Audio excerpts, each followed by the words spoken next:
Thinking about picking up the Qinux VultrioX in 2026? Here's a quick, honest take after checking it out.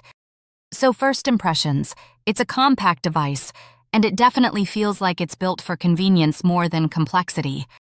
Setup was straightforward. Basically plug, switch on, and you're good to go.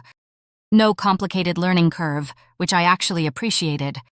Performance-wise, it does what it claims, but with a bit of realism needed. It's not some magic fix everything instantly gadget, despite what some ads might suggest.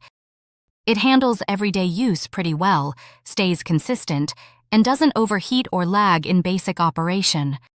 Where it shines is portability and ease of use. You can move it around easily, and it doesn't take up much space at all. But on the flip side, if you're expecting premium-level power or advanced features, this probably isn't it. So, is the Qinux VultrioX worth your money in 2026?